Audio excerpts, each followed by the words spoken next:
Despite its financial difficulties and the mounting losses on the bottom line, Rivian is still the best selling vehicle SUV in California. That's not just electric SUV, that's SUV. Rivian is the best selling SUV over $70,000 in California. So the company's products are popular. Consumers like the value in Rivian's vehicles, but what are they doing to improve those costs, to improve the financial structure of the business? And what are the latest developments that investors need to know about Rivian? That's what I'm going to cover in this video here to give you more information before making a decision about Rivian stock as an investment. Let's take a look. I want to thank the Motley Fool for sponsoring this video. Visit fool.com/parkev for the 10 best stocks to buy now.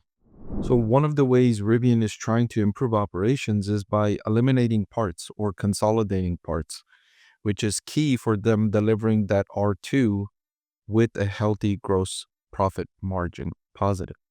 So right now, the company's losing significant sums on each vehicle they're selling, but their target is to be gross profit margin positive in the fourth quarter and for the full year in 2025. But also when they launch the R2, which is scheduled for the first half of 2026, this is their lower priced model. They want that model to be gross profit margin positive. And so one of the ways they're doing that or trying to achieve that is by consolidating parts. Another big thing investors need to know about Rivian is they recently made a deal with Volkswagen VW, where Rivian's going to get roughly $6 billion in cash over the next several years in a joint venture with VW. And Rivian will be giving up some of its competitive advantages in technology.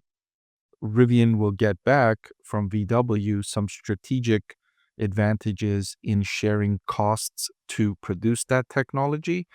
And also, of course, the backing of VW will help Rivian when calling suppliers and making deals with suppliers for parts. But the money that they're getting from VW, it's going to be enough to fund the continued growth of Rivian through the launch of the lower priced model in their existing manufacturing facility. But it's also going to allow them to launch their production plant in Georgia, where they will not only produce the R2, but other vehicles on that mid-sized platform.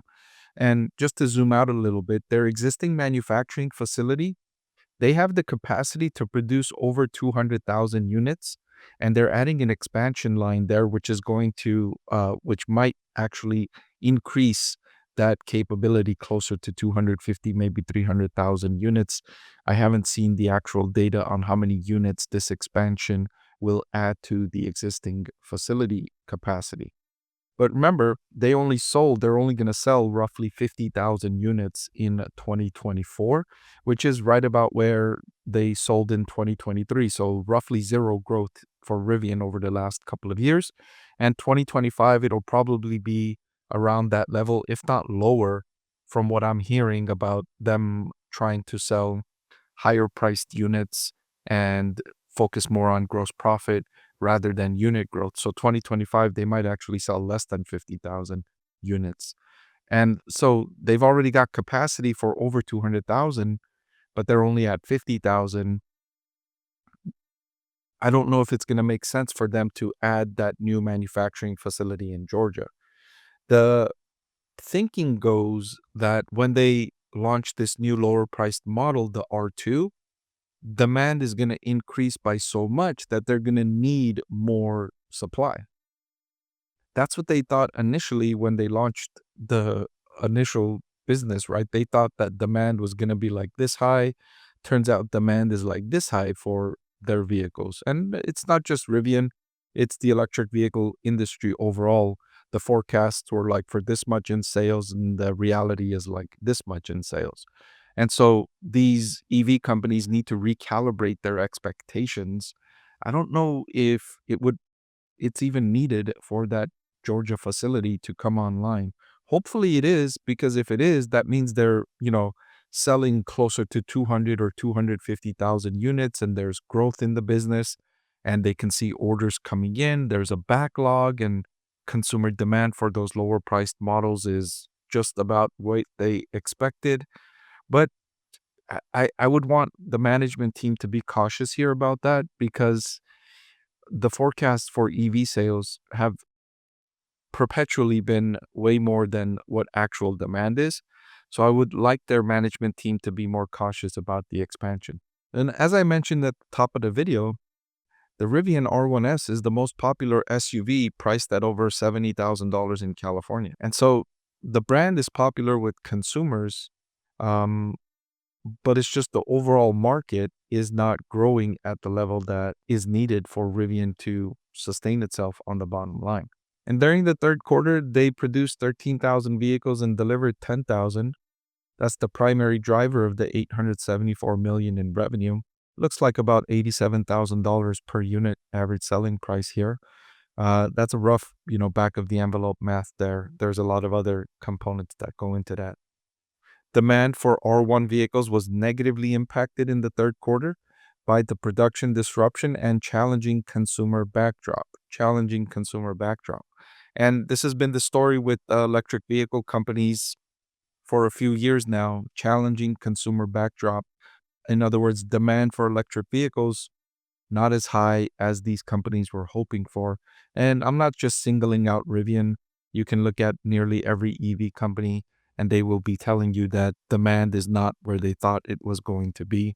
And they're making adjustments to recalibrate the business based on this reality of lower consumer demand. And here's the big trouble. Their gross loss per vehicle delivered in the latest quarter was about $39,000 per vehicle that they're losing. And that includes $18,000 of depreciation and $600 of stock-based compensation. And what that tells me is, let's say $20,000 of that is a non-cash expense. So even if you remove the non-cash expense, they're losing roughly $20,000 per unit in cash expense, in variable expense.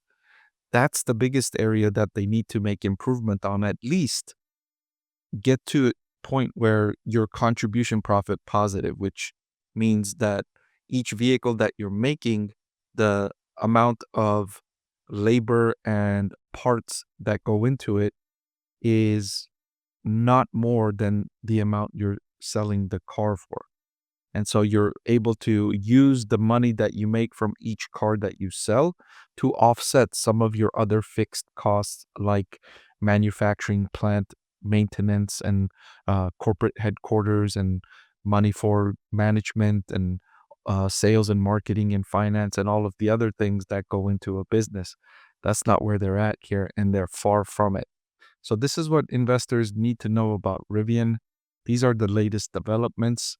They're making progress. They're doing everything. In my opinion, management has done a great job in operating the business and everything except the initial forecast of the business where they thought demand was going to be like this. And so they planned the business based on demand for electric vehicles being this high when it's like this high. Everything outside of that, they've done well, right? They've adjusted to the reality. They've paused production here. They've worked on lowering costs. They made a deal with VW because they needed cash. So the steps that management is taking, I think is excellent. It's just they're operating in a very tough environment, in a very tough industry, in an unattractive industry. And when you're in an industry like that, that's facing this kind of difficulty, it's hard to be a profitable business with that backdrop. And that's what Rivian is fighting against here. Hey everyone, I'm excited to announce that my book is finally available for sale. I've been working on it for more than a year now, so I'm really excited to finally share this with you now. It goes through my framework for evaluating stocks.